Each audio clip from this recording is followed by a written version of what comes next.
Welcome to Scoop on Earth Wednesday. We've got the Connor Stalions money trail we're going to uncover. We got a lot of new intel going on with the Michigan circumstances.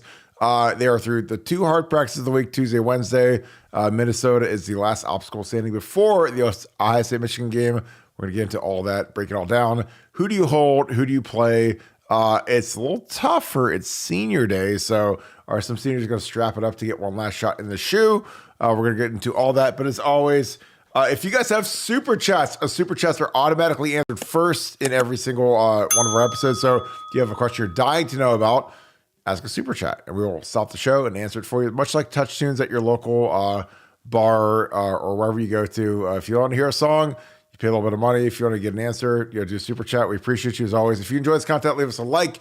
Click subscribe. Also, click the alert bell. And we're going to launch a new subscription program for this channel. So if you love this channel, you want to support us a little bit more, we're going to do a subscription option where we do a private chat, usually about once a month. So it'll be really, really fun. So look for that to come out probably tomorrow. So that being said, as always, got to get to my boy, Nevada Buck. Nevada, never a dull day in the Ohio State Michigan landscape. The Connor Stalions stuff is fascinating as always. He's a total douchebag, but the money trail is very interesting because, like, you know, me and you, we talked about this, and I was like, you know, you'd have to be absolutely insane to turn any of this stuff in on an actual Michigan expense report because, you know, if you're expensing like 60 game tickets to various programs and whatever, like the accountants at Michigan are going to catch that and say, what do you guys own that for? Why would you do that? So you talked about the money trail in the pre-show.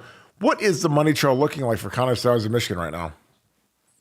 Well, it's interesting because today there was a writer had filed a Freedom of Information Act request for Michigan for Connor Stalions expense reports. Now, for anybody who knows about Freedom of Information Act requests, you file these things at a place like Michigan, Ohio State, whatever, and then you sit back and it takes 9 months, a year, 2 years, 5 years, whatever, for them to ever get around to doing anything for you. Okay. Yeah. Well, in this case, the guy files the Freedom of Information Act request, and lo and behold, Michigan responds in record time and says, we have no expense reports whatsoever at University of Michigan for Connor Stalions. This is what happened. And the Michigan people are like, so this is great.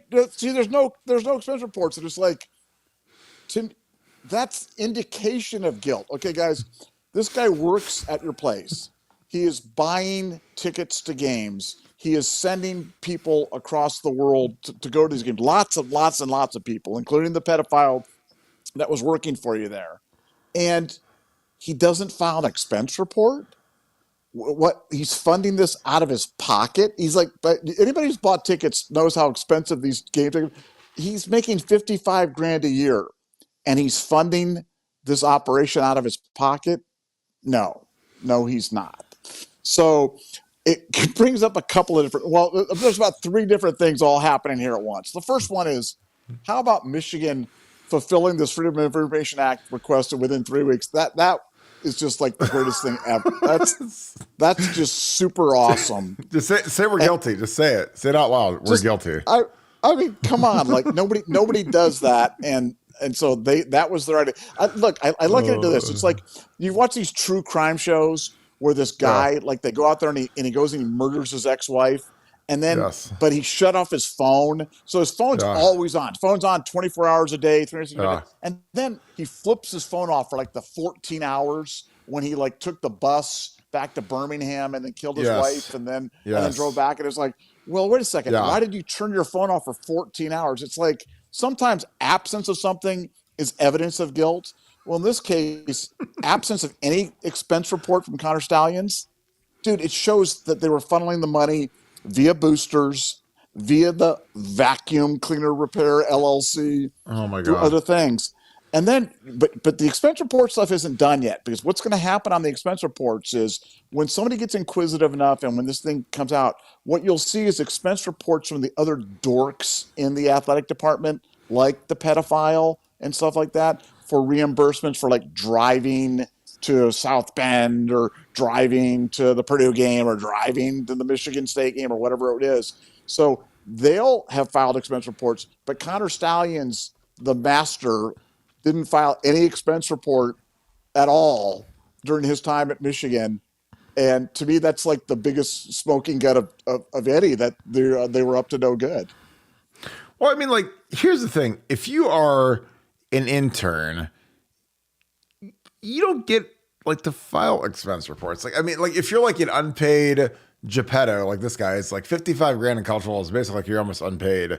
The only thing they'll reimburse you for is if you go to the AFCA convention, which is the like American Football Coaches Association convention. Because like they'll put, like when I was at Ohio State for 3 years as a quality control coach and a graduate assistant, I never filed a single expense report. I knew what that meant because like you don't leave campus, you don't have to get mileage, you're not on an airplane anywhere. The only thing that they will reimburse you for is to go to the coaching convention. Because like the coaching convention at the end of the year, it's like a week after the national championship. Every coach in America goes to that to network, get new, a lot of, I mean, half the coaches in America are fired, canned, looking for new jobs, handing out resumes, whatever. Mike Brewster, if you want a funny story, Google it. He put his resume over top the urinals at the convention and, he landed a job. So God bless Mike for that wisdom and whatever, literally wisdom on top of a urinal. It's kind of funny. But I just, when you're a plebeian, like when you're an intern or someone at the lowest rung of the totem pole, like you're not filing expense reports, and you're definitely not filing expense reports for massive amounts of money, tickets, mileage, airfare, all of the kind of the bells and whistles that come with this whole scheme. So, again, like that's why it was comical, because a lot of you guys on here are very, very smart. A lot of you guys go to a lot of games. So you guys know what the cost of admission is to go to Ohio State, Notre Dame, sit lower level, first 5 rows. I mean, you guys who have been prospecting those tickets, like, that's not going to be a $200 seat. That's going to be like $1,000 seat, $2,000 seat, and you get 2 of them, and you're $4,000 for one game. So when they said that he went to like 60 games and his budget was like $15,000, I was like, yeah, if you want to go watch like Akron play Bowling Green on a Tuesday night, maybe you could do that. But if you're watching Ohio State, Michigan, Penn State, Ohio State, Penn State, like those tickets are like insanely expensive. So 15 grand, you probably go to 3 games, 4 games, maybe let's call it 4 games.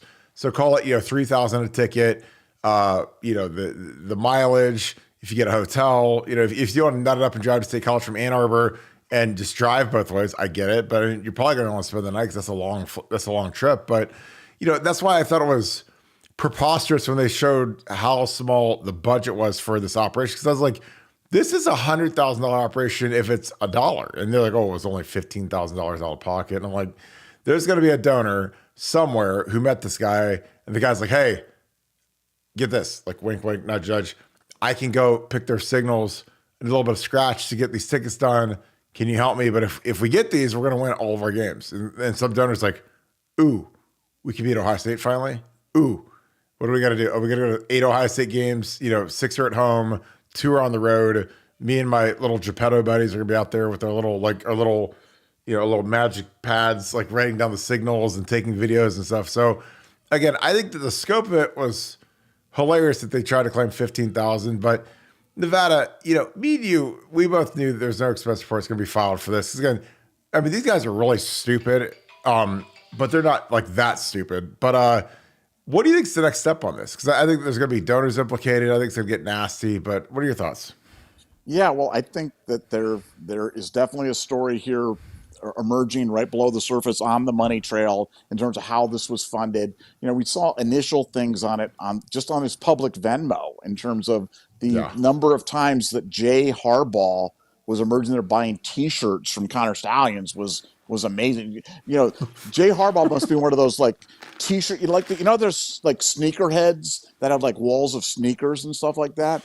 Jay must be like one of these T-shirt guys that has like thousands and thousands of T-shirts or something, and he just keeps buying them from Connor Stalions. Connor Stalions is the T-shirt connection. But I keep coming back to this vacuum cleaner business. This vacuum cleaner business really is that's a perfect kind of cover caper for somebody. As you said, you see, well, every big program's got fans, and Michigan's got their fans, Ohio State's got fans, and you go to them, and it's just real simple. It's like, hey, this is the guy. This is the guy that's got the magic touch, and he's going to help get us back to the top of the top of the college football mountain. for somebody to write a check for $50,000 or $75,000 or $100,000 and buy vacuums or whatever it is, that's nothing for some guys. And people do that all the Yeah. time. I mean, they donate that money to NIL to get CJ Stroud a second Bentley, or get Kyle McCord a McLaren, and a fur coat. Get Kyle McCord a fur coat.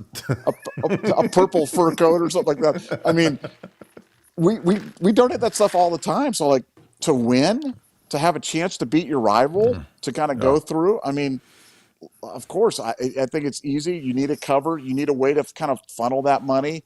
What better than a active business LLC that sells slightly used vacuum cleaners to dissatisfied customers on Amazon? I mean, it's the perfect caper. Yeah, it was amazing that went through. So we've got super chats piling up. So Ryan Coolidge, I don't know if you have a question. Thank you for the 5. No question on here. John Mertz, this is interesting. So we got a 5 from John. We got a 5 from John. We have a 10 from John. So I don't know if you missed the question, but I'll try to dive in and find your question. And then we've got a 10 from Casey. So I'm going to dive and look for their questions.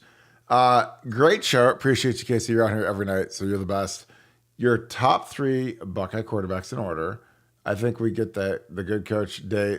Again, as the vet Alex says, do we get the good Ryan or the bad Ryan? We get the good coach day next Saturday. Michigan gets shell-shocked because they have not faced a good offense. Big advantage for us. Nevada, give me your top 3 Ohio State quarterbacks. I'm going to see if these guys ask us some questions.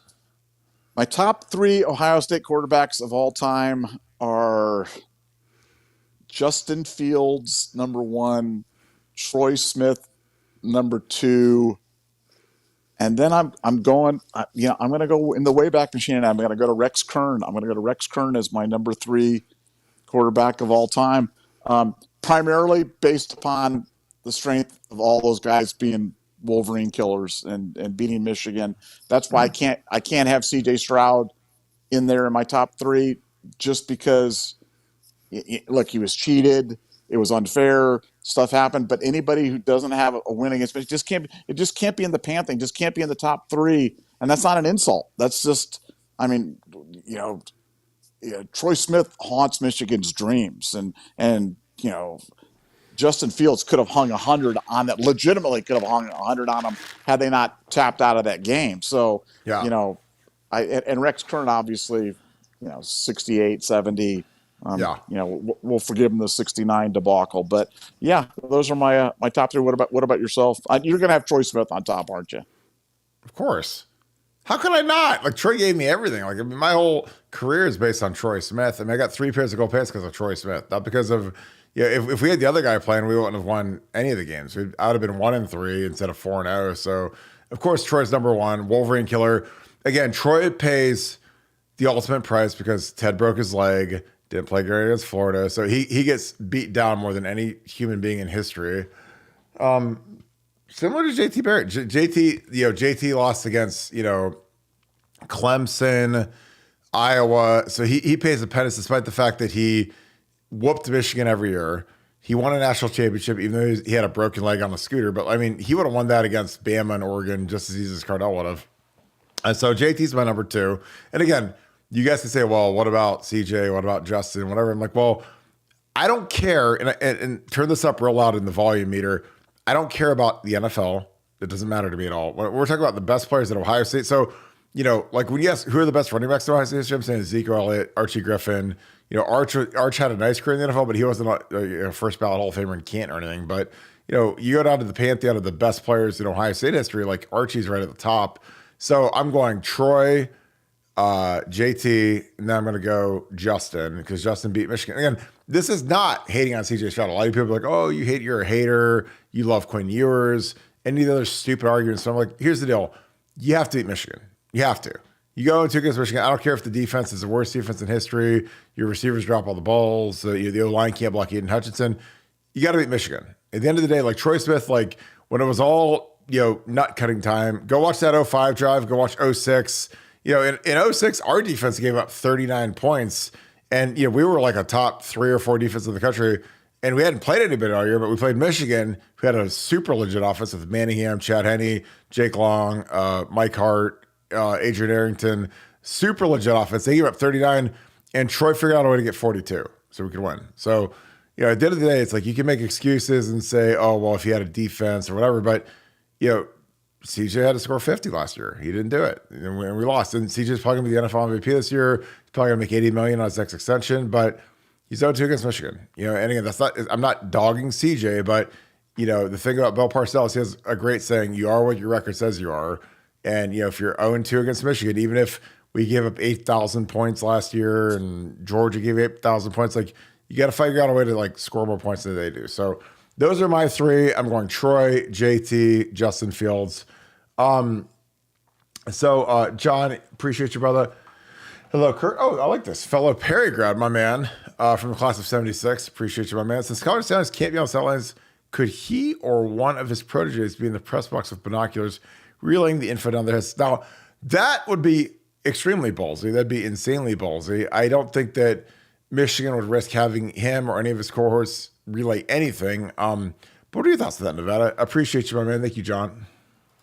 Yeah, I think, look, these types of capers generally die in the sunlight, you know what I'm saying? So I think now that it's been brought to the light, I just don't think there's going to be a lot of that stuff kind of going on from that standpoint, because everybody's going to be looking for it. Everybody's going to be looking for that. Everybody's going to be looking for, the sideline reacting or jumping up and down and pointing to the sky, or the weird guy with, glasses dressed as a guy, handing on the shoulder of the coordinators, whispering in their ears and saying stuff to them. So, I just don't think it's I don't think it'll be as prevalent. I'm not as concerned about that.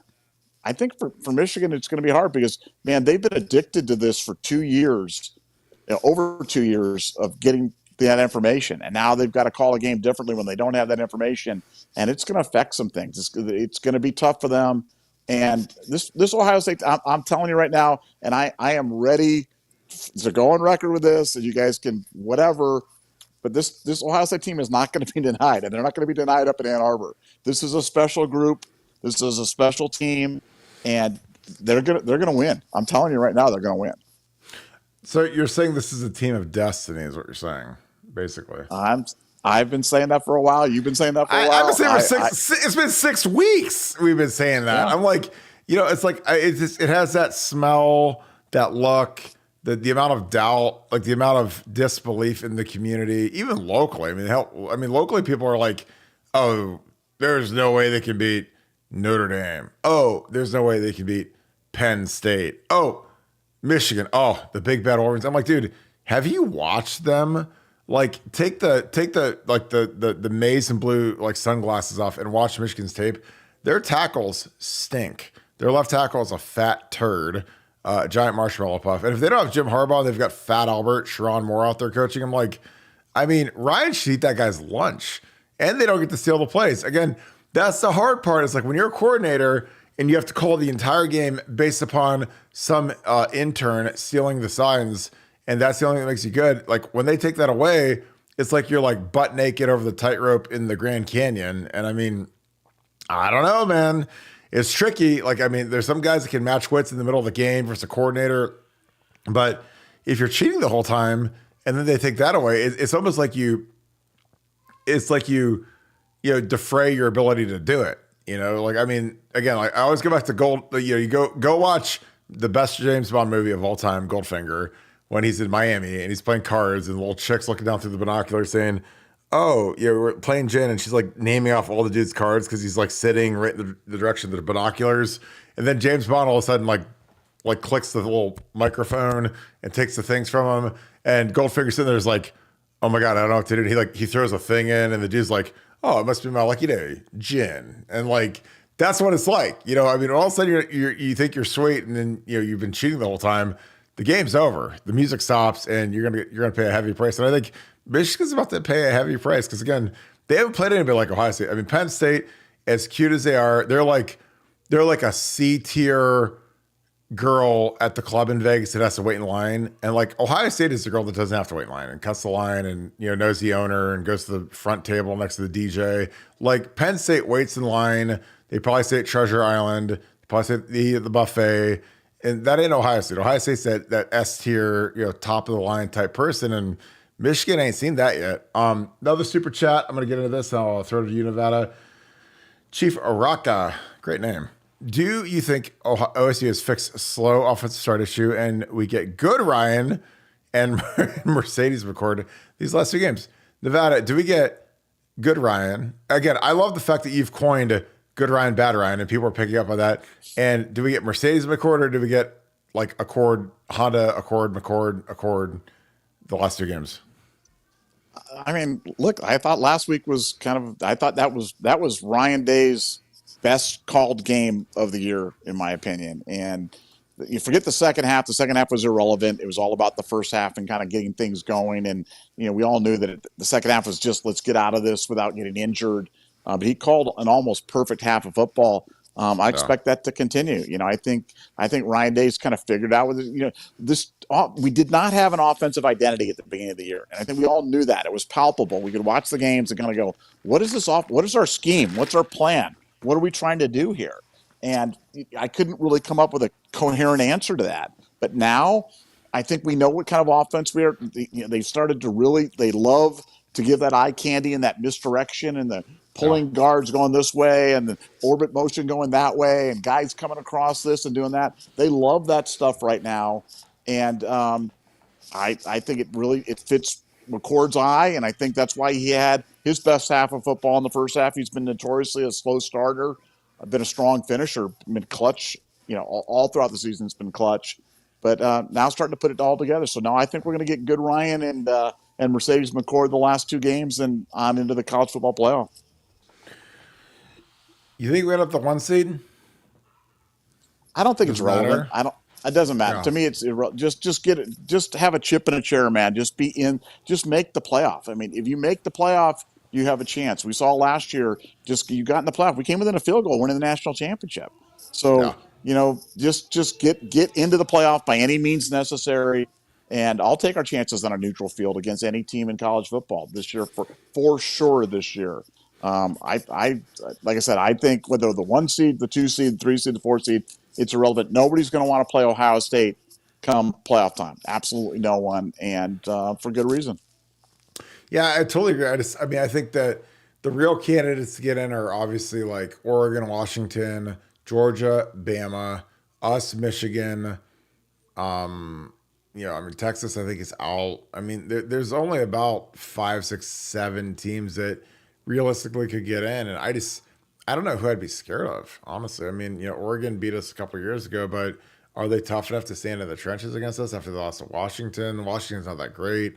I think Georgia, Bama is going to be intriguing because they're going to play in the SEC championship, and could Bama knock Georgia off, and then Bama's the number 1, and then Georgia's number 3 or 4, and then how close is that Ohio State Michigan game? Could you get like a 2 SEC and 2 Big Ten? I don't think that's possible because I think like Oregon's probably going to make one of the spots, and then the other 3, it's like you just don't know. I mean, it's going to be really fascinating to see how it all shakes out. Do you think, matchup wise, is there any team in the conference, or excuse me, in the country that would give you pause to go against? Well, I mean, look, I think Alabama right now is playing really good football. I think they're a different team than they were earlier in the year. Frankly, they're probably the scariest matchup to me. I don't think Georgia's that good. I watched Georgia a lot. I don't think Georgia's anywhere near as good as they were last year. I think Florida State's a flawed team. I know Washington's a flawed team. Yeah. Oregon's playing better, but they lost to Washington. So no, I mean, look, you got to beat somebody. There's not going to be any easy outs as you kind of get into the college football playoff. That's the great thing about college football. But no great team this year, and no reason to believe that. Hey, sometimes you look around and you wonder who the great team is. Well, maybe we're the great team, and we've got the best player, the best wide receiver in football. We've got the best running back in football, and I think we have the best defense in football, and that's a pretty good combination, and that'll win you a lot of games. Well, I mean, it's like I always say in 2002, nobody was like, oh, them Buckeyes are the best team in football. Oh, them Buckeyes, scared of them Buckeyes, scared of Craig Krenzel and the covered wagon offense and Jim Tressel punting, from his own 25-yard line. But they won the Natty, So forever, they're immortalized as one of the greatest teams in college football history because in '02 they beat Sean Taylor and Winslow and Dorsey's winning streak and the whole 9 years. So it's like a lot of times, that super duper elite team doesn't really announce itself until the season's over. Again, like we went into that '06 game against the Gators and like nobody was picking. I mean, everybody picked us to win, and we got absolutely speedboated by Florida. So they didn't announce them as like some sort of great team until after the game, and that's kind of how '02 Ohio State was. They played the Hurricanes, and they've got Jerome McDougal, and they've got Dorsey, and they've got Vernon Carey, and they've got McGahee, and like it's like a superstar lineup, and Mike Dallas and Wilhelm and those guys like shut them down. And Shane Olivier, Adrian Clark, a bunch of guys that none of our fan base loved or liked or even cared about, but those guys got it done.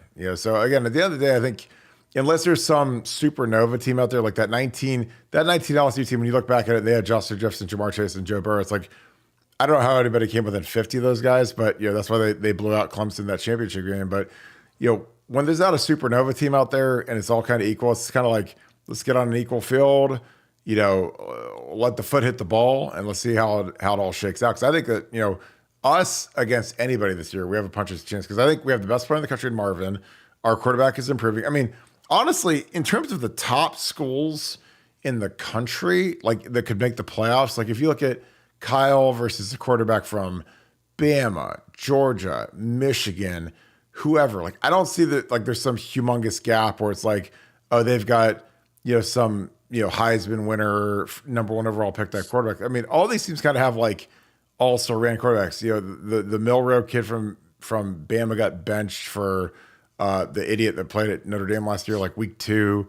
So I think that when they don't have a supernova quarterback, I think that you have a real chance to have an edge there. But what are your thoughts on that, Nevada? Yeah, I mean, look, I mean, we always like to be honest with everybody and kind of give our perspectives. I mean, to me, McCarthy's the best of the bunch. McCarthy, we've talked about his legs, I think that's kind of an overpowered, attribute in college football. And, he's experienced and he's been able to make throws from the pocket against us that I didn't think he was capable of doing. So he's probably the best in the bunch. And, we're going to get to see him in a couple of weeks. And, you knock him out. And at that point, look, you can beat anybody. If we went up in Ann Arbor, when we went up in Ann Arbor, it's that I think this Ohio State team even knows that they're a team of destiny, and it's going to go beyond belief. It's going to go to that point where you just have that certainty of victory, and you just know that you can play with anybody, you can beat anybody. And I think we're going to get to that point here in 2 weeks' time. Totally agree. The best name on the whole show. Poopier12, thank you for the 5, brother.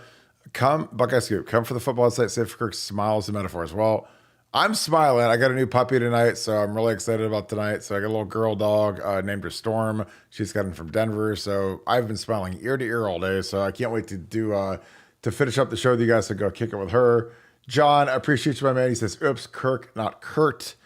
My bad. I've only had that happen 6 million times in my life, so you do not have to apologize at all, but I appreciate you, my man. You can call me Kurt, John. I don't care. I got my girl, Deborah Sobel, $10. Appreciate you. Thank you for the 10, girl. What is Coach Jay's best strategy for offsetting the obvious cheating?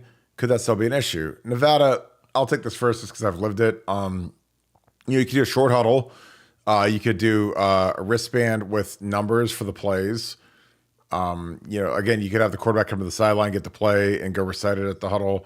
There's a lot of measures to do this. I think that the thing that has made science stealing so prevalent over the last 15 years is the overall spread of no huddle offense, going to the line of scrimmage, signaling all the plays. And again, when I worked for Urban, Braxton Miller would go to the line of scrimmage. He would call the play out and a dummy play every single snap. So he would say like 13 book 265, 13 book 265, and the players would either say, we'd either go the first play is live or the second play is live. So he would say 2 different plays, and one would be the live one would be a dummy one. So if you want to guess off that as a defensive player, good luck, because 50% of the time you're going to be wrong. But I think the way that they signal now, because for Ohio State, I mean, they signal not only the pass routes and the concepts, they signal the blocking schemes for the O-line. So that's why the O-line is always looking back when they do a look back to see what the call is. And the O-line, they run wristbands a lot of times. So it's a whole different ball of wax. But again,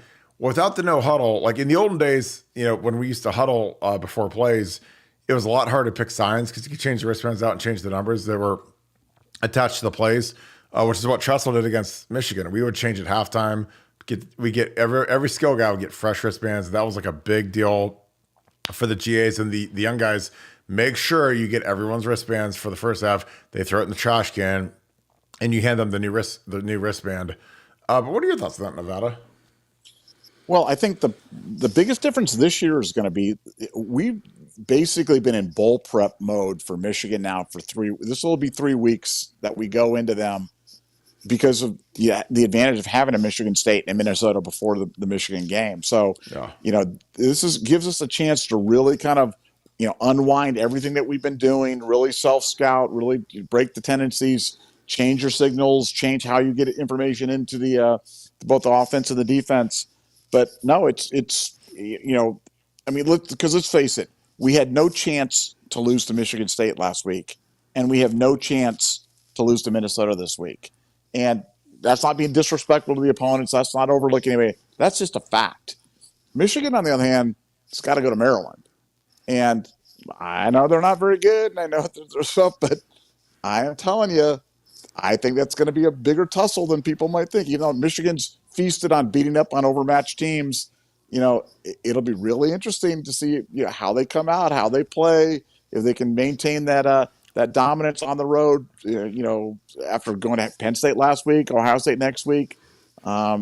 This could be their trap game. This could be their game where they come in on that low ebb from an energy standpoint. Because you think about all the distractions that they've had, and all the ups and downs, and the Sharon Moore crying on the field, and oh my God, look, it's one of those things where you just wonder how much they've got left in the tank from that standpoint, and is it going to come back to haunt them this week or not? So no, I think that's something that's something for you to ponder as Kirk. As we all get to listen to Kirk hydrate during the show right now, him crunching the ice and him drinking the thing and stuff like that. So this is kind of the extra bonus you get on this podcast right now, is you get to witness the hydration of the ex-Ohio State football player live from his home in Columbus, man. It's a beautiful thing.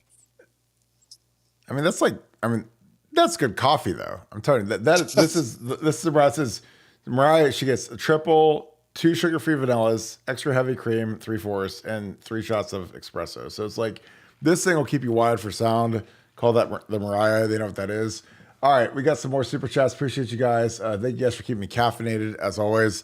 The Weiss Bookie Services. Again, you guys have the greatest YouTube names, maybe of all time. So this is about as good as it gets.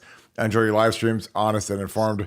Appreciate you, brother, as always. I love the AVI of Zach Bourne standing over Devin Gardner. It's probably one of Zach's 6 tackles he had in his career, but that was a really good one. It's on all the dumpsters in Columbus. W Buckeye, to get the scoop, listen to Buckeye Scoop. Again, our website, again, I know you guys love our live streams, our podcast, and we go for about an hour every night. But our website is 24 hours a day. You can get up at 2 a.m. and there's people on there posting, chatting. It's like this community. It's kind of like a Vegas casino where it's you can wake up at 3 a.m. and go walk around the casino lobby and there's still stuff going on and people going crazy at the craps table and chicks everywhere. That's what our website's like. There's just constant activity any time of day. It's always lit. It's always fun. That's why I love BucketScoop.com. It's amazing. So as soon as we're done with this, we always get on BucketScoop.com. Nevada, again, this Minnesota game is just such a turd. It's like Turd Ferguson showing up. But what do you want to get out of this Minnesota game other than just getting out of it and nobody getting hurt? Well, I think you brought up an interesting point. This is senior day. So it's for a lot of guys, they want to go out there their last time, go out there and play. I think one of the dramas for me, obviously, is the whole backup quarterback situation, because we don't have a clear situation with our backup quarterback from a health standpoint. And so how long do you leave McCord in there? I'd rather talk about this stuff and put the reverse jinx on it. But can you imagine if McCord's in there in the third quarter of a 35-0 game and he got hurt or something like that?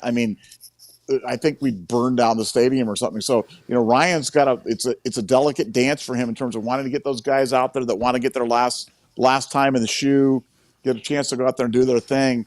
But look, we all know what's at stake in 10 days from now, and got to go make that happen. And I'm an expert on losing on senior day, and there's nothing in the only thing worse than losing on senior day at the shoe is losing at Ann Arbor up north. Because again, like in 06, that's the thing about the Michigan game is every other year it's also senior day. So like in 04 and 06, that was senior day. So the players run out, they give their mom a rose, it's all this crying and all this trash or whatever. And then you got to go play Michigan. So like that's really tough. So like in 06, that 1-2 game, like I'm watching Troy Smith run down the tunnel. I'm watching TJ Downing. Like I'm watching all my boys run down the tunnel and they're all crying. And I'm like, man, can we please play football? I don't care about roses. I don't care about parents. But in 07, my senior year, we play Illinois. And of course we spit the bit, we choke, we suck, we lose. And like that was, I mean, it wasn't as bad as losing the 2 national titles, but it was right next to it. Just because, like, it's embarrassing to lose your last game, especially when you're the captain of the team, and you lose to an unranked team. And again, that team was unranked, but they had Mendenhall, they had Vontae Davis. I mean, they had like first-round draft picks on their team, so it wasn't like it's not like we lost to Akron or Purdue or some skunk. I mean, those guys were, again, in 07, that team went to the Rose Bowl. They played SC, they ran out of the gym, but like they still went to the Rose Bowl. It's not like they played in the Buffalo Wild Wings Bowl after they beat us. But we got to go up to Michigan the next week and avenge that. And it's like, if you put a gun to my head and say, Kirk, would you rather lose at home for your last game and then go up to Ann Arbor and win, or win at home and then go up to Ann Arbor and lose? I'd say, dude, I want to win in Ann Arbor more than anything in the entire universe. Like more than, I would sell everything short of my immediate family. I mean, like if you have distant family, I'd sell those to win in Ann Arbor. I'm not gonna sell my mom, my sister, my wife, but anyone, my kids, but anyone outside of that, they're for sale to win in Ann Arbor. Because winning in Ann Arbor is the greatest thing you can do as an Ohio State Buckeye.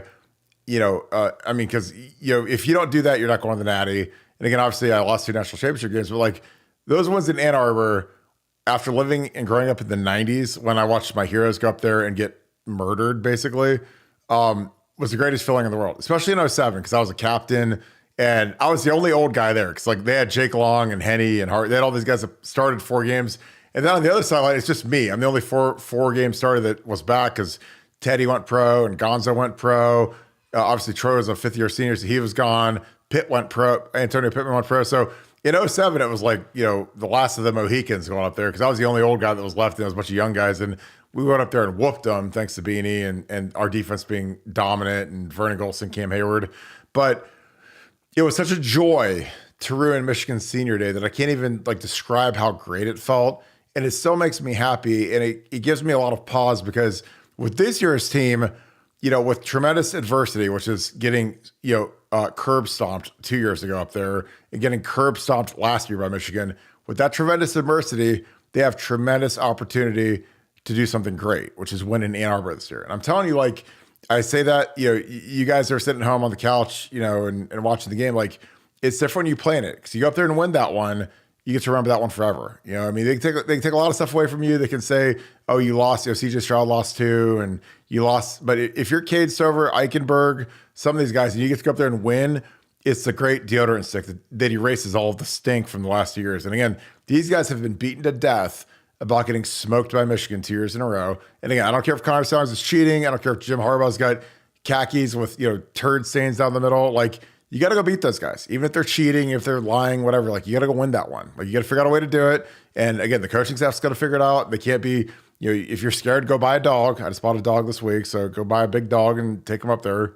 But it's going to be some good stuff. Well, we got another super chat. Let me get through this real quick. God, we got a bunch of super chats. All right. Nevada, Puppy Love, I like that. Remember when Day told Harbaugh he was going to put 100 on him? Since then, Jim has had to cheat. Dave frightened the integrity out of them. Your thoughts on that, Nevada? I mean, look, I think that, at that point, we've talked about that. At that point, Harbaugh kind of came back with we're going to beat those guys or die trying. And I think it was, I think that was the moment that Harbaugh decided to kind of cross the Rubicon and do whatever he had to do to win that game. And he didn't care. He didn't care about the consequences. He didn't care about the effect to the brand. He didn't care about anything. It was going to be, we have to find a way, no matter what, to win this football game and beat these guys. And if it means crossing the line, then so be it. But you could kind of feel like they were at an inflection point at that exact moment, and that kind of pushed them over the edge. I'll go to my grave believing that was the moment, that was the genesis of all this stuff. Appreciate that puppy love. Colin 14 a day. If thank you for the 2. If Penn State made Michigan one-dimensional, we can. I think we can. I mean, I think Michigan's the easiest outfit in the country to stop. If you've got good players and you're not scared, they do the 7-0 line thing. They like to run it down the middle. Excuse me. I think it's very easy to stop. What are your thoughts, Nevada? Yeah, I mean, I don't think Penn State made them one-dimensional. I think they are one-dimensional. I think they came into the game one-dimensional. I don't think they're great throwing the football. They don't have great skill guys. They don't have Mario Manningham on the outside, or they don't have, Anthony Carter, or they don't have, what I'm saying? Like, they don't have any of the great Michigan wide receivers that are out there. I mean, they just have guys. And our defensive backfield's really, really good. And, we're not afraid to man up on guys. We can go up there. Mm-hmm. We're 5, 6, 7 deep out there that we can kind of guard anybody. It's going to be a battle in a phone booth, and I'll take your chances in a phone booth fight anytime. Well, yeah, I mean, like, again, I've said that all week. I'm like, the traditional Michigan teams that we played against Tress. I mean, they had like, you look out there, they've got like Braylon Edwards, top 5 pick, who's just absolutely destroying Dustin Fox the entire game until we put Ashton on him. It was like, I thought Braylon's got 500 yards in 04 until we put Ashton. He shut him down. And they had Manningham, they had Adrian Arrington, they had like legitimate dudes out wide. Going back to, when I was in high school, they had like David Terrell, top 10 pick. I mean, they don't have that anymore. They don't have like a top dog. Like, I mean, again, they used to have like the Marvin Harrison type, not quite to that level, but like a guy that, again, if you're Braylon, you go top 3 in the draft, like that's significant. I mean, you're a factor. And in 04, I mean, he had like 200 yards receiving. I remember sitting on the bench, I was like, can we please get Dustin Fox off Braylon Edwards for the love of God and put Ashton on him so we can stop him? And then Ashton ended up stopping him, and he won player of the game. But when a guy's eating somebody's lunch, you have to make that switch. And then Ashton was really talented, he was really good, and he was way better at corner than Dustin was. So that we made that switch, and life was a lot better. But they don't have that. They've got guys that if they're wide open, they'll catch it and run it in. But there's nobody that, like, NFL scouts are like, oh God, we got to get this guy evaluated for the top 30 in the draft to be a first round pick. Like, again, like back in the day, Manningham to me could have been a first round pick. Braylon, was a top 3 pick. Went to the Browns at 3rd overall. So, I just think that that's where they've really fallen off. They don't have those high flying skill guys. I mean, even like Jason Avant played like 7 or 8 years in the league with the Eagles, and he was a skill guy and did a good job. And you don't want to leave him one-on-one. Like, I mean, in 04 they had Avant and Braylon, and those are like the 2 guys that when you close your eyes and imagine like what a Michigan receiver looks like, they're like 6'3". They're wearing number 1 or number 5 or number 8, and they got a single digit on, and they can run a 4.4, and they're again they're high flyers. They're terrifying to go against, and that's part of when you're on offense and you have nothing to do with the defense. You just like, please do not let that guy beat us. Please do not let Braylon get off. And Braylon was getting off in 04, but we outscored him. We beat him 38-21 because Troy Smith was the best quarterback in Ohio State history, and he started it that day back when Michigan was still really hard to beat. Back when we were coming off the 90s where they whooped us every year, and and the stigma was like Ohio State can't beat Michigan. Kind of like it's been the exact opposite the last 20 years until 2 years ago when we got smacked by them up in Ann Arbor. I mean, we owned Michigan for 20 years, and the last years they've smoked us. So we've got a few more super chats. Armed Therapy, I love that one. Why does Dallin not play anymore? I don't know. It's the dumbest thing I've ever seen in my life. Has he been productive every game he's played in? Yes. Could it help to give Henderson an additional week off? Nevada, keep speaking this win into existence. Go Bucks. I think the Dallin Hayden thing is outside of giving Parker Fleming an extension and a raise, it's the dumbest thing I've ever seen in my life, because you do not have a 5th-year senior running back starting at Ohio State unless you've missed on every single recruit. But what are your thoughts on that, Nevada? It's weird. I mean, it's weird. Nobody can give me a really good explanation on it. And, like you said, think Dallin's going to be here for the foreseeable future. I mean, do I think that Dallin's got go to the NFL early kind of ability? Well, I mean, I think he's fine. I mean, I think he's good, but is he Trey Henderson good? Is he Beanie Wells good? Is he Ezekiel Elliott good? No, no. So I kind of understand it on one hand, but when you start thinking about it, do guys hang around for 5 years? And not at the running back, well, not in any position anymore, and certainly not at the running back position. So it's weird, but he practices every week like he's ready to go. They talk to him every week like he's ready to go. And could this be the week that see him? It wouldn't hurt my feelings at all to see Trey not take any carries this week and have Dallin, carry the load or go through chip or do whatever they want to do. But it's strange when you're seeing Evan Pryor out there and you're not seeing Dallin Hayden out there. It's definitely weird. Well, and to be fair, Tony Alford has had the dumbest running back rotations, maybe in Ohio State history, maybe at any position. I mean, a couple years ago, he's starting Master Teague over Trey Henderson. He started in the 2021 Minnesota game. He starts Mine Williams, who obviously is just a guy. Mine will not get drafted. And then he played Master Teague as the number 2 guy. And then he put in Trey Henderson in the end of the game. Trey got 1 touch for 72 yards on a touchdown pass. It was a little screen pass that he took to the crib. And I was like, why on earth is he doing that? And then, you go to that 2020 season where we get ran out of the gym by Bama. But leading up to that against Northwestern, we'd played Master Teague all year, and then he gets hurt, and we played Trey Henderson versus Northwestern. Trey Henderson runs for 350 yards. Then he goes, against Clemson and runs for 300 yards again. Sets the back-to-back rushing record. Oh, Trey Sermon. Trey Sermon. Yes, I get.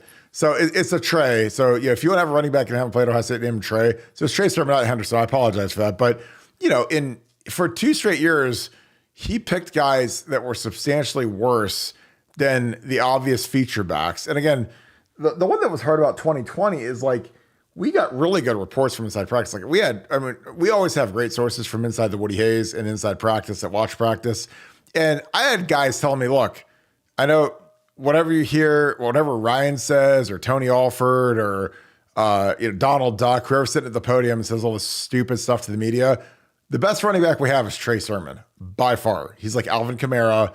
Give him the ball. He can do whatever. You can throw it to him. You can do whatever you want. He's the best. I mean, there was a guy that told me that was at camp said he's the best player on the entire team. He's that good. And so we get to the, we're going with that. And we're like, oh, he's going to be a factor back, dominant. We get to the game and it's Master Teague is the feature guy. And Trey Sermon gets 2 touches. And I'm like, I asked my guy, I'm like, were you did you go to Roosters beforehand, go to happy hour and have 20 beers for it? Did you get the numbers mixed up? He's like, no, dude, I don't know what they're doing. It's crazy. But, Trey Sermon ends up getting his chance against Northwestern and breaks Eddie George's rushing record for over 340 yards or whatever. But it's just been peculiar because, I know Tony Alford does a nice job, but his rotations have been hot trash. So the fact that he's holding Dallin Hayden in favor of Mayan Williams and Chip and if there was some guy in the parking lot, he'd probably hold, Dallin for him because I don't understand redshirting a running back. Because if you're a good running back at Ohio State, you're 3 and out. 3 and out to the league, first round, second round pick, J.K. Dobbins, Ezekiel Elliott, Beanie Wells. If Reese would have stayed for 3 years, Maurice Clark would have been 3 and out. So it doesn't make sense to hold a running back for 5 years because no guy that's a 5th-year senior should ever start at running back at Ohio State for the rest of my life, ever. Because if you're at Ohio State 5 years as a running back, that means you're not good enough to play in the league. Another question. Appreciate you, Doug. Thank you for the 5. OSU may have lost the last 2, but Desmond Howard does not consider it close at half. Stalions verified Stalions first half, then use them to win. I really think that's what happened. Again, the mark from the first half to the last half of the Ohio State game last year that I was sitting at was insane. I couldn't believe how much they could shut him down. But what are your thoughts on that, Nevada? Well, look, if we're talking about last year's game, I believe from the bottom of my heart that had we executed the fake punt in the second half, that we win the game. And so, that game, while the score looked lopsided and people can, point to it and go, oh, no, they won. They kicked our booties and they did. No, it was a close game. We had completely shut them down. We had completely shut down their run game until those 2 long runs when we're trying to get the ball back and trying to get the ball back to the offense in a 1-score game. And the game blew out. And that happens sometimes. But that game was completely different than the year before. And, look, it's one of those things that sometimes the score doesn't indicate, how close the game was. And I think we were right there last year, one play away, one you call away, and that's why the Connor Stallion stuff. Look, I don't want to be one of those guys just like blames the refs all the time, but they knew the plays.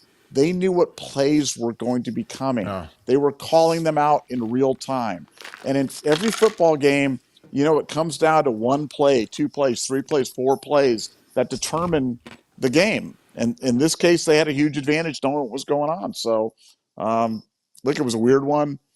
Got to get past that, but they're not going to have that advantage this year, so it advantage us. Yeah, and like a lot of times, like if you're astute and you're a sharp like we are, like Nevada and I are, it's like you can kind of smell it when it smells a little funky. Again, like go watch, if you guys don't know what I'm talking about, go watch the Tim Donaghy documentary on Netflix where he was fixing NBA games and Allen Iverson got on him and was screaming at him. And so then the next game, all the officials, Steve Jav and all those guys were calling him for palming the ball, which he did every game. And they're calling like weird fouls in the Suns versus Spurs series. And you watch that like, man, that doesn't look like a foul. And they're calling it. And it turns out it was all fixed. So again, I'm not saying they're fixing the games or whatever, but like, little things that stand out and kind of stink, when you're a sharp, they stand out and you're just like, that doesn't really make sense. Like, how do we dominate so hard in the first half for these guys, and then the second half it was like they flicked a switch and absolutely like 28-3 or whatever was in the second half. Like it made no sense, and now we see why it didn't make any sense. So we got Bubba Buck. I appreciate you. Thanks for the 5, brother. Michigan's now face a passing offense higher than 113, which is Maryland ranked 33rd. Upset coming in College Park. What do you think, Nevada? I'm telling you, I think it's something. Look, I told you the other day who my source was on the information. And we're not going to reveal the source, but the information is coming directly from Harbaugh, that he is scared to death about this game, and he's scared to death about the emotional state of his team heading into Maryland this week. And look, that could turn out to be nothing. Just file it away. Something to watch for. Again, if you're looking for a gambling edge, if you believe in the concept of letdowns, if you believe that there is a limit to the emotional gas tanks on players, if you believe in that, then this would seem to have every earmark of a time for a letdown. Will that be enough to affect the ultimate game, the ultimate outcome, the ultimate spread, whatever? I just think this game just feels closer to me, and I say that, and the game could be 78-0 in the first quarter or something like that, and we'll all have a big laugh about it. But I don't think so. I think Maryland's going to hang around. And your source is also named Sonner Callions. Sonner Callions. Sonner Callions. All right, David, my man. This is the last one. We're going to switch over to B. Moses. I know I text you this. I'd appreciate you. You did text me this. But are Michigan's tackles really that bad as they looked against Penn State? If so, did JT and Jackie? I mean, I watched them. Their left tackle looks like the Pillsbury Doughboy. He looks like Fat Albert's cousin. I call their head coach Fat Albert, but he's like Fat Albert 2.0. Right tackle's just the guy. Chop Robinson was eating his lunch. That's why, again, they ran the ball the entire game against Penn State because they couldn't trust their tackles and pass pro. And it's like, JT and Jack. I mean, Jack has been excellent against the run. Again, he gets whipped because he only has like 1 or 2 sacks or whatever. But those 2 guys have been playing great. In the constraints of the defense, they're doing really well. But Nevada, I'm going to wrap this thing up. I got to get B. Moses in here. What are your final thoughts? And we're going to switch over to our dude. No, I hope B. Moses has as much fun. I hope B. Moses has brought like a double fat burger or something that he can eat on the air so that he can listen. It can kind of offset Kirk's drinking with B. Moses eating or something like that. And like you guys, oh my goodness gracious. It's delicious. Oh my goodness. Oh, well, man, please put the mute button on for dear God's sake, please. Well, hey, I got to say caffeinated, so we're out here late. I'll see you, brother. Appreciate you. Got to bring in my boy B. Moses. Is he with us? What's up, dog? Yo, you got me? I need to hear that volume. Give me a speak. Can I hear you? Say something. I gotta hear you talk, man. We're live, dude. We're live. We're in living color right now. Let's start Night Live right now. B Moses, what's good, brother? So B Moses has kicked Nevada out of the spot, threw him out of the club. So he is now the OG on Buckeye Scoop, our nightly show. How you been, brother?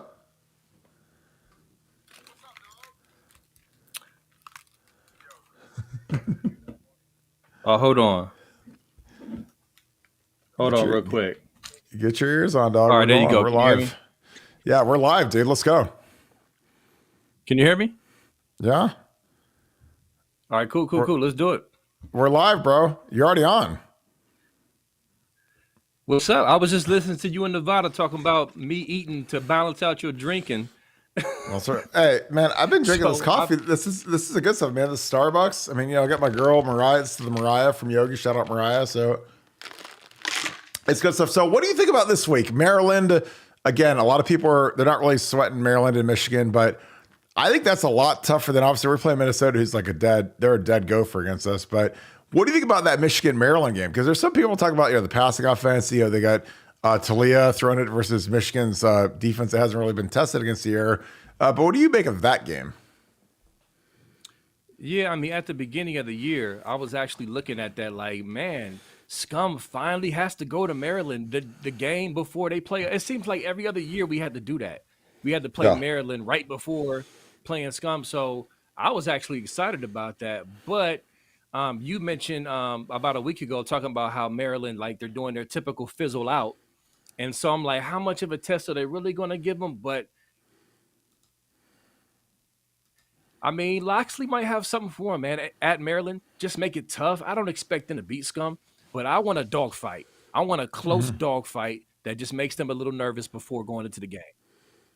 Yeah, I agree. I think it'll be interesting. I think Michigan's going to run them out of the gym just because, like, Maryland, it's basketball season out there. They're out opening the crab traps up because they're, when you play a team like Maryland, it's a bunch of front runner kids that are soft. Like, if it's, if they're 40-point dogs and they get the train ran on them in the first quarter, it's going to get real ugly real fast. But it'll be interesting to see if they can score in the first couple of drives to keep it competitive. But, like I've seen teams like that are, again, it's a very front runner team. They start off 5-0. They came to the shoe. Ryan Day beat him like a new guy in prison, and then all of a sudden they hit the skids. They lose 5 or 6 straight or whatever, and they stink now. But they've got talent. But again, a lot of these kids, once you punch them in the mouth, they cower in fear and they die. And again, like teams like Ohio State and Michigan, they punch teams in the mouth and they die. And I think that could happen with Maryland. But yeah, I'd love for it to be contentious and a fight, and they got to play the starters longer because I think with us playing Minnesota, we'll get our starters out early. We can rest players. How does the Ohio State Minnesota game look to you? I mean, I think honestly, it looks very similar to the Michigan State game. I mean, listen, Day is not playing around. Like he's been doing this all year. Everything he's been doing has been projecting towards this game next week. Period. So I can see Henderson even playing even a shorter game.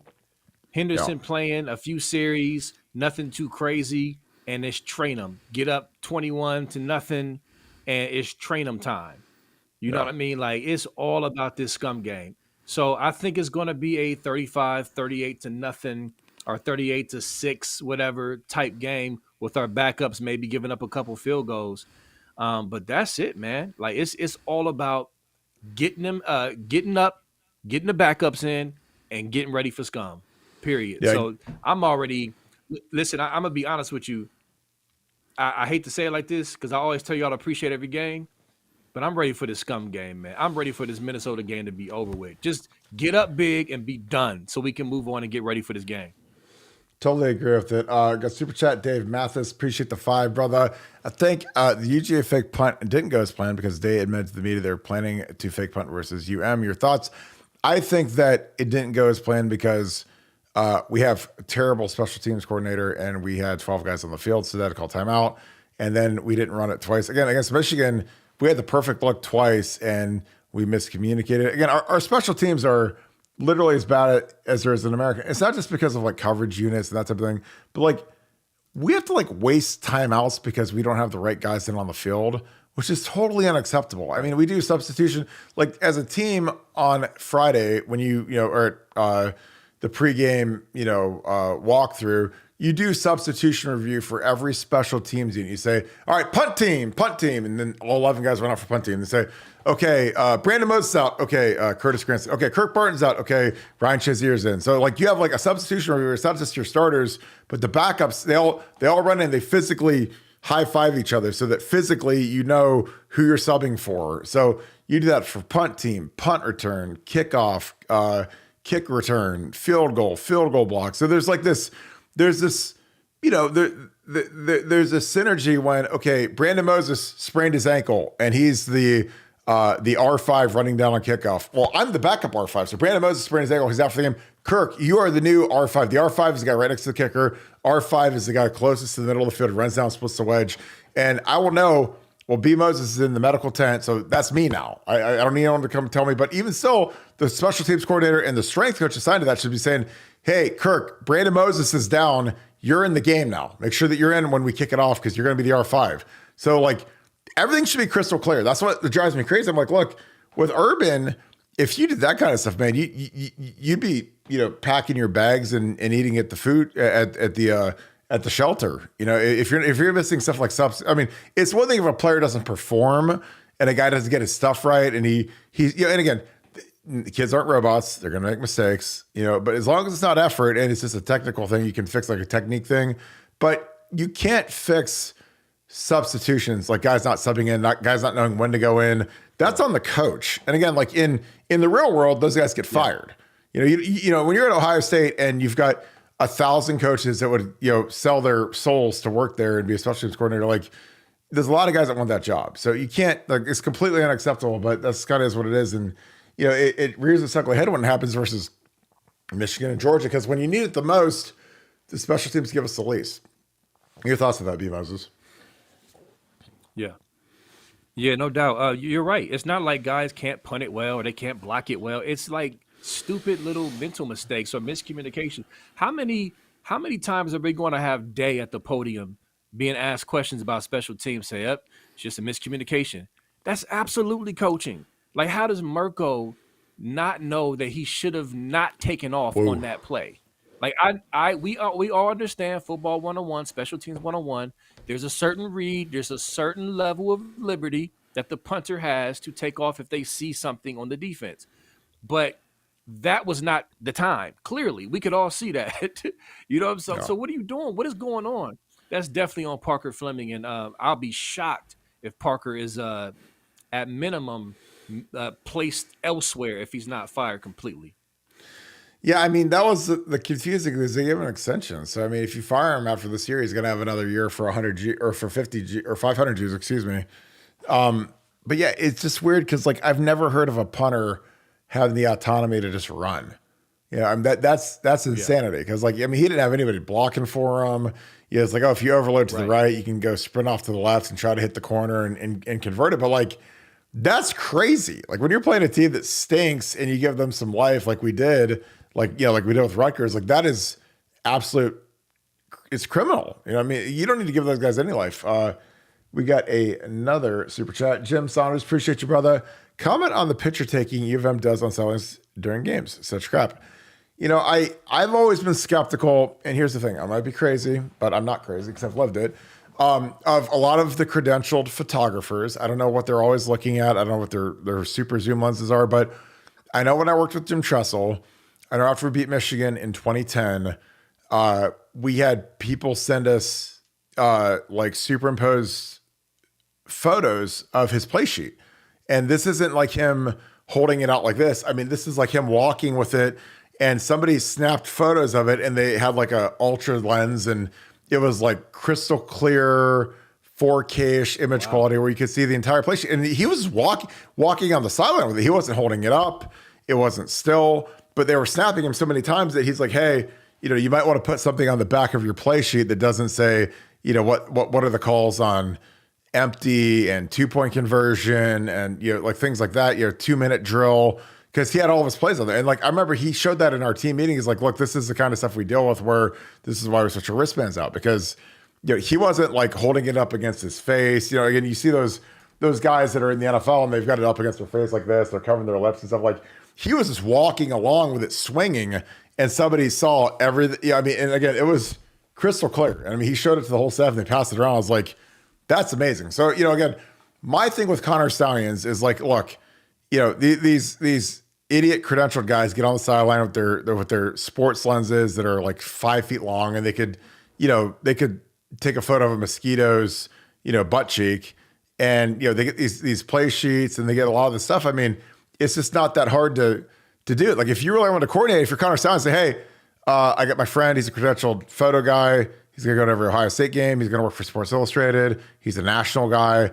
Take a photo of all their signals. Take a photo of all their stuff. I mean, again, and I might be crazy. You can put the tinfoil hat on me, but that's the way to do it. I mean, sending some idiot to sit in the stands with his iPhone is stupid, but you get some of these national guys with their telephoto lens and they're videoing the sideline the whole time. Like that's the way to do it because you'll never miss anything. You're not going to be splicing it. And, again, these guys, they're not all on your team. Again, there's people that like are on the Ohio State football team this year that really aren't dying to be a part of Ohio State because they've been screwed over. There's going to be, 20 guys that are under the portal. There's coaches that are on the move, like whatever. So it's just kind of like, being at a rest stop, being at Ohio State this year. So I think it's a real thing. I think it's something that they have to monitor, but what are your thoughts on that, B. Moses?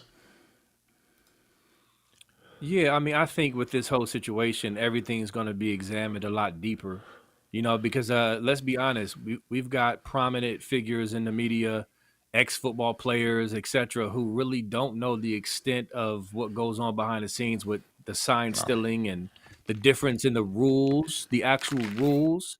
You got prominent Super Bowl champions and Hall of Famers on TV sounding goofy because they don't know the difference between legally scouting for, or legally decoding signs and sending people out to stadiums and recording and all that other stuff. So I think there's going to be a lot deeper of an examination of what's coming, in the future to fix this or to prevent this. So, yeah, I think we're gonna see all that. I don't know if the mic and the helmet's gonna pass or not, but that's gonna be put on the table seriously as well with all this mess.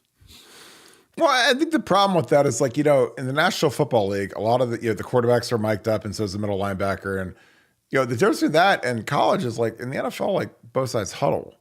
So if you're calling a play into the quarterback and you're putting his ear and he's like taking a knee and saying, all right, we're going, scat right, X fade, Z shallow, Y banana, whatever. Like, they said that in the huddle. Like in college, everything gets signaled because you're signaling the quarterback's to play, the two different receiver sets to play, and the O-line to play. Like, well, Ohio State, they've got three different signals. They got a guy that's going to the O-line, a guy going to the far side receivers, the guy going to the short side receivers. So, it's a totally different deal. Like, I mean, it's same with on defense. Because, on defense, like, you've got a lot of teams that do look back. So, they'll get to the line, they'll do the fake clap, and they'll do this, and then they look back to the sideline, and they'll signal in a new play based on what the defense is giving them. And then on the other sideline, the defense is signaling something crazy and to try to match it, or they're going to base defense. So again, I don't think that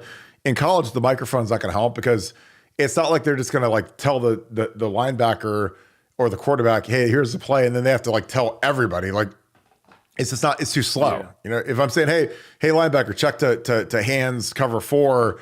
Like those like DBs in a loud environment have to see that. They can't like wait on Tom Eckberg, turn around and say, hey, we're going cover 4. Hey, we're going cover 4. Like they gotta, because it happens too fast. Like it's not feasible. Like in the NFL, like when both sides huddle and it's like the game's played in mud, like you could do it. But in college, man, everything's at warp speed. And that's part of the difference is like, it's not like everybody take a knee, everybody huddle up and let's go and whatever. Like, so that, I don't know if the microphones, unless they put, radios in all the skill players' helmets, I don't think it's ever going to work. Honestly, I think that's the difference between like the college and the pro game is that, you don't have time to adjust in college. I mean, because teams like to go fast just to get you off guard and get free money.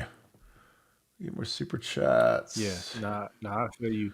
And it also depends, real quick, it also depends on what actually comes about with the NCAA. If they really hammer and crack down on for scum for what they did, then that in itself can set the precedent going forward and deter the activity, and that'll just kind of be the statement. Yeah. No, I totally agree. B Moses, we've been going for a hot minute. What's your prediction for the rest of the season? What's your prediction for this week? Obviously, blowout, Michigan game, award winners, All Americans. Like, forecast the rest of the season, and we'll wrap this thing up and get you out of here. Wow. All right. So I think again, Minnesota. I'm gonna go. I'm gonna go 41-9. I think the backups will give up 3 field goals, 41-9. Get out of there healthy. I think we're going to beat the team up north. I think we're being seriously slept on. Their fan base, like they just think it's an easy W, unless they're just acting and faking. Ain't no telling with them, but they're extra cocky. And that's just an automatic win. You know, we're soft and they're going to do whatever. I think they're going to be in for a rude awakening. I think the offense, led by Kyle McCord, is going to play clean and execute, and our defense is going to do what we did not do last year. And we're going to win that game, something like a 27-23, something like that. We're going to beat Iowa in the Big Ten title game decisively. And as far as the awards, Marv is going to win the Biletnikoff, but he's going to come up short for the Heisman. He's going to finish in third for the Heisman, which he should probably finish in second. And I can't go that far with the ship yet. I'll leave that for next time. But we will make the playoffs and beat Scum and win the Big Ten title this year. See, you know what Michigan reminds me of, honestly? Because I'm going to wrap this thing up with this. So you've seen Training Day, right? I mean, Training Day is my favorite movie of all time. You've seen Training Day? Oh, yeah. So Michigan reminds me of Alonzo Harris, who was Denzel Washington. You know, he won the Oscar for outstanding performance when he was the bad guy. But you know, Alonzo Harris at the end of the show. If you guys haven't seen Training Day, go watch. It's one of the top 5 movies ever made. And he says, King Kong ain't got the S word on me. He screams that to all the gangbangers in LA. And then, like, you know, Ohio State to me reminds me of the Russians. So he owed the Russians a lot of money, and he rolls up on the Russians. And when he rolls up, they just empty like 100 clips into him to the point where he looks like a giant pool of jelly at the end of the movie. Like, that's what Michigan's going to be when we're done with them. I think we're like the Russians.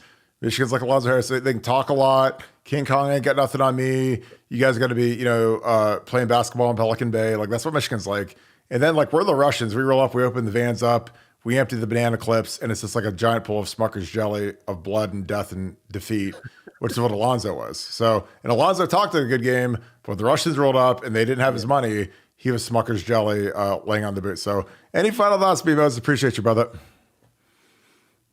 Final thoughts is believe in this team. Like I said, these dudes are slept on. Kyle McCord, he played his best game last week. I believe in the young man. He's going to step up and play clean in the big blouse in about 9 days. And we're going to handle business, y'all. Just sit back, relax. Ryan Day has a quiet confidence while all this mess is going on, getting these boys ready. I cannot wait. And I hope he's on the sideline.